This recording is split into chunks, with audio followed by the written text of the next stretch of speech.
Hi guys, and welcome back to my channel. How are you doing today? Hope you are having a lovely sunny day without drama. Ready for some new stories from Ask a Lawyer?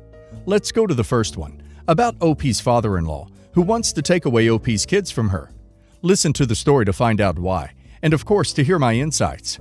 Enjoy the stories, and don't forget to like and subscribe. And of course, don't forget to leave a comment. My ex-father-in-law, 54 male, is a wealthy man, and threatened X to fight for custody. If not, he would be taken away from his will. Context: my kids are my father-in-law's first grandchildren. He has more from his other kids, and they are his favorites. He was in the delivery room and was the first person to carry them, and let us know that he was going to name them. I was against that because he picks names I don't like that much, Alexander and Catherine. But my husband then pushed to do as father-in-law pleased. He loves my kids very much. He shows favoritism. His other kids complain, but he doesn't even act on it. When my ex and I divorced, X asked for no custody, but his father told him to do so, and father-in-law would exercise it. So I co-parent with my father-in-law. I didn't see any problem because he loves them and favors them all the time. My ex got mad when father-in-law refused to meet his new son. For a year, everything has been okay. He takes them 1 week and helps me financially to provide for them the week they are with me. I work, but ultimately, he's been so involved in my love life. I have the right to move on and started dating a guy 5 months ago. He asked to meet him to see if the type of person is going to be around his grandkids. I acceded since he is basically my co-parent, and he's even said he doesn't want my kids to have step-parents, but I let him know that this is my life and I do as I please. Last week, he hosted Alexander's birthday. Everything was up to snuff until he suggested that my ex and I, X was there, should let him be a legal guardian and give up custody, so we can live our lives. X was kind of pissed off, and I laughed at him, thinking it was a joke, but he said he was being serious, and even argued that as we, X and I, have a new relationship, and they, Alex and Kate, are his heirs, they should permanently be with him. I laughed again and told him to stop being ridiculous. There's no way I'd give up my kids, and as there were a lot of friends around, he felt humiliated. His daughter told me I was rude and should have talked to him in private. But, I mean, he pushed this situation by suggesting such a random thing. He called me a jerk for humiliating him and said he won't give me any financial help. All his children, X included, are calling me the a-hole for the way I handled it. Am I the a-hole here? I think OP is not in the wrong here, but she has caused this situation herself by having no spine.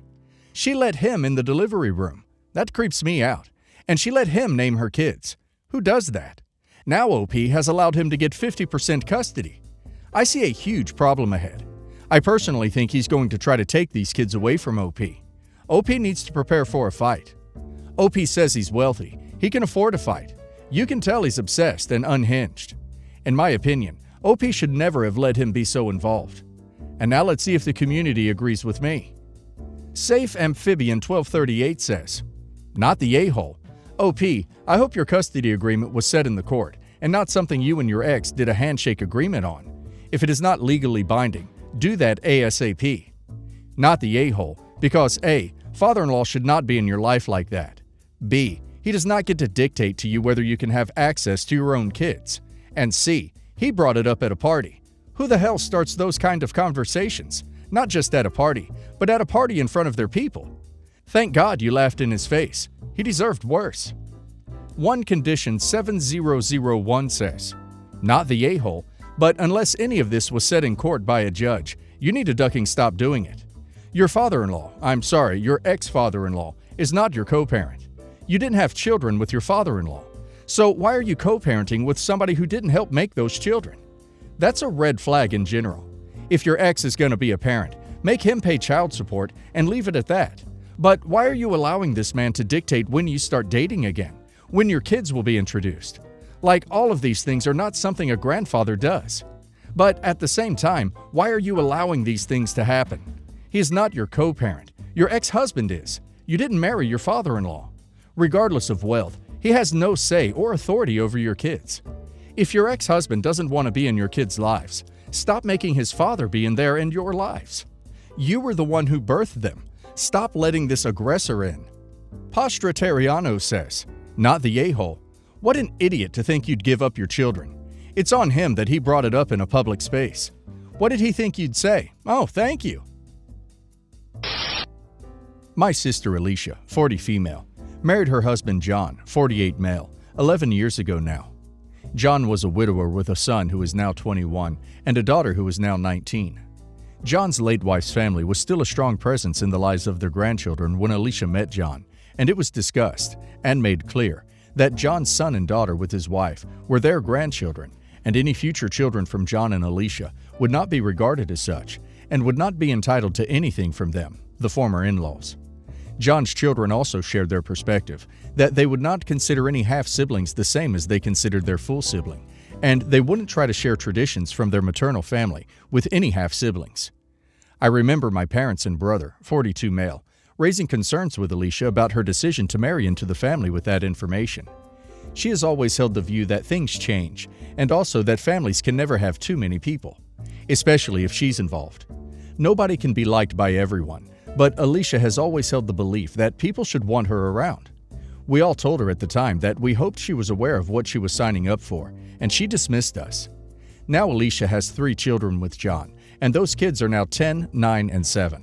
True to their word, John's in-laws from his first marriage do not consider my nieces and nephew as grandkids, and they are not included in their family functions. And John's older children have next to no relationship with their half-siblings. I'm not entirely sure of all the details on this, but my sister is not happy. Alicia's complaints are that her kids are excluded and have never been welcomed by John's in-laws, that her stepkids have never changed their stance since that conversation and do not treat my nieces and nephew as siblings, that things she considers small, like being included in some kind of book, are denied to her children. It has hurt the children to see their older siblings enjoy this very close family dynamic and not to be part of it. Alicia is enraged by this. She ranted and raved about it, and there are things I could not keep up with. But everything she was warned about by our parents, brother, and me are now very big issues for her. This is where I might be the a-hole. I brought up to Alicia that she knew what she was getting into when she married John, and that she had been warned by all of our family to reflect and see if it was what she wanted. I told her she doesn't get to be mad now when everyone laid their intentions out early. I said she can be disappointed things didn't change, but ultimately she made choices, and every choice has a consequence, be it a good or bad one. She accused me of holding her accountable for the crappy behavior of others, and said nobody would assume people could be so cold-hearted, or that kids could hold such strong views from such a young age. She said I was being cruelly unfair to her. Am I the a-hole? I don't really get why OP's sister is upset that the in-laws didn't see her children as grandchildren. I think that's pretty normal. Why should they? The kids' grandparents have no obligation to OP's sister's kids. They are not related to them in any way, shape, or form, which means they owe them nothing, especially not a relationship. Maybe OP needs to try and explain it to her sister. And now let's hear the community's opinion. Slight Nail 5869 says, true to their word, John's in-laws from his first marriage do not consider my nieces and nephews as grandkids. Why would they? They're not their grandkids. They're John's and Alicia's parents' grandkids. Instead of expending so much mental energy trying to force her kids onto other people, Alicia should create some traditions of her own, make her own book for her children, etc. You're not holding her accountable for the actions of others. You're holding her accountable for her own choices, not the a-hole. Chris 82868 says, not the a-hole. I personally don't see where the in-laws are behaving in a crappy way. Cookies 2 says, not the a-hole. It sounds like your sister thought she could replace John's late wife because of how she views herself. She doesn't realize that the woman is irreplaceable. It's bizarre she expected John's in-laws to treat her children as their grandchildren. They lost their daughter. Nothing says they aren't happy John found love again, but it doesn't change that. As for the kids, you didn't say anything about their treatment towards Alicia's kids. There's a pretty big age gap, and I don't know what she's expecting from them. They most likely love their half-siblings, but aren't close. She got a glimpse of John's and his children's life and thought she could insert herself into the mom's, late wife's position. Why would she think her kids or herself should be in a family book that isn't her family? I'm not saying she isn't a stepmom, but not that side of the family. I, 34 female, got engaged to my fiance, 37 male, months ago. I have a stepson, 9 male. Once I moved in with my fiance, I noticed he's, and his mom, started making weird requests regarding his son. For example, he'd ask me to take his son to X place, cook him Y meal, and buy him Z item. Now, I didn't have issues with that, But I noticed that if I don't do what I'm asked, or say I was busy with work or a project, then I get told that I need to step up and be more of a mother than anything else. The weird requests kept coming in, like how he expected me to pay lots of money towards unreasonable expensive gaming devices and toys, and having me cancel important events with family and friends and missing them just so I could show him that I can be there whenever his son needs me. Not gonna lie, I got tired of trying to keep up and jumping through hoops to be there at his beck and call. He also gave me a list of things that are forbidden, like getting a babysitter, going to child-free weddings. I have 2 coming up, don't know what to do. And also giving up on my night routine or any me time. He says he's trying to teach me or prepare me to become a fully committed mother, which I think is illogical because I believe that even moms have their own personal time despite having kids. Yesterday, I was cleaning his office and found a notebook with my name on it. I opened it and found lists of things he asked me to do with ratings or results on how I handled them. Most of my ratings were 6.0 and 5.0 out of 10. There were also notes next to every request and rating, like the need to practice to act in fast-sensitive situations. I was appalled. I felt angry that he was basically rating my motherhood and whether I'm a good mom for his son or not. I went off on him, and he said that this was his mom's idea, then said it was a harmless standard procedure, and I was overreacting. Said I can't blame him and his mom for wanting to make sure he picked the right mom for his son. Then went on about the abandonment issues his son has, and said he wants to know for sure I was the one for him. We had a fight and I stopped talking to him. He said I'm overreacting, and it was nothing, but I found it disrespectful and humiliating because I'm a human and imperfect, and so for him to judge me like this hurt me. His mom thinks they're justified, and my anger was not valid. Did I overreact? Edit. By the way, I adore my stepson and am willing to go above and beyond for him. But like I said, even moms have other commitments and need balance. My fiance's mom says she thinks I should learn to start prioritizing my stepson more and step it up, but in my opinion, I've been doing more than enough. Well, I think OP didn't overreact. In fact, I think OP underreacted. If it was me, I'd already be moved out, like overnight. He just made it very clear that there will always be 3 people in their marriage, and that third person isn't the stepson. OP needs to end this relationship, or they're going to try to control every move OP makes for the rest of OP's married life.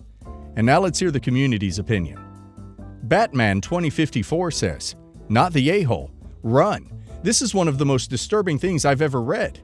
Get out before you are married or have children with him, and that is harder. The scorekeeping is weird, but the expectations are much, much worse." Coldstream Capel says, "Not the a-hole. Do not marry this guy. Red flags. Run away now. If he expects you to give your entire life up for your stepson and rates everything you do, what's he and his mother going to be like if you have kids with him? Parents are perfectly entitled to go to child-free weddings and get a break via a babysitter every now and then. The rating thing is weird, and I'm guessing he and his mother are nowhere near perfect either, despite them obviously thinking they are." Mamertine says, "Not the a-hole. That's all kinds of ducked up. Red flags everywhere. Normal people don't do this. He and his mother are bizarrely controlling. You go to those child-free weddings. Maybe you'll meet a guy who isn't a controlling loser." My 24 female, sister, 30 female, is getting married. Her and her fiance are going all out, no expenses spared, just like she always said she would. It's going to be an extravagant affair with hundreds of guests, and she's thrilled planning it. Our antisocial cousin, 31 male, makes pretty good money as a software engineer, but he has no social awareness and is extremely cheap. He would literally sleep on a dirty mattress on the floor, with nothing in his house but a TV and console if his wife let him. That's what he was doing before they met. He thinks dressing presentably and having a decent home is materialistic. Now, my sister and I happily identify as materialistic, but he means it negatively when he says it. Since my sister started planning her wedding and gushing about it to me and some other people, not him, he always butts in with some smarmy remark about how weddings are stupid. What kind of stupid woman would spend tens of thousands on a wedding? And brags about how he married his wife last year in their backyard, and her ring was $200 from a strip mall, and she was ecstatic. Today, my sister was gushing to me and my mom and some female cousins about her bachelorette party. My cousin came in and interrupted to brag that his wife never had a bachelorette party and would never want one because they're a waste of money, and she's so much more practical and less materialistic than most women. I decided to let him know how his wife really feels, since she complains to us all the time about him and his cheap habits. I told him about what actually happened on their wedding day. Hours before the ceremony, when my sister and I and our cousins were helping his bride get ready at their house, she went into the backyard and saw their cheap, checkered white and red plastic barbecue tables and burst into tears. She was sobbing about how deeply ashamed she felt that her family and friends from college were going to see her cheapskate $700 wedding and see her walk through their own backyard in a $90 dollar store dress like a middle schooler at prom. She said she thought her wedding would be special, and if she knew it would be this way, she would have eloped rather than feel humiliated in front of everyone she knew. They had to redo her makeup after her crying. So she's just as materialistic as normal people are. Why does he think she told people not to take pictures on their wedding day? He was livid, ranting that he spent $700 giving her a nice wedding, and he's not going to waste his money on something so stupid. So how dare I say that about his now wife? He said no one cares about weddings and materialistic parties. He's like a child with having no concept of money or taste. I informed him the average cost of a wedding is $34,000. He humiliated his wife, and their wedding was the type of thing catty people will gossip about for years. He was so mad he drove home through the snow. Samael 13 says, "Everyone sucks here. You threw your cousin's wife under the bus just to twist the knife and punish your cousin. And you're the kind of catty person who is still gossiping about his wedding later. Your cousin needs to butt out and quit griping about business that isn't his. You both sound awful." KitchenEb 30 says, "Everyone sucks here. Your cousin naturally, for continuing to emphasize how his way is the right way. But you as well, because you did not get permission from his wife to share her feelings regarding her own wedding to him. Aside from that, there are plenty of weddings that are nice that cost far less than $34K, and more than $700, but if both parties agree on doing something really small and low cost, it wouldn't matter either." Six Pack of Ducks says, "Not the a-hole. If he hadn't been constantly bringing up the comparison and trying to make others feel bad for something they're excited about, then this wouldn't have happened. I feel sorry for his wife that his cheapness ruined her first wedding experience."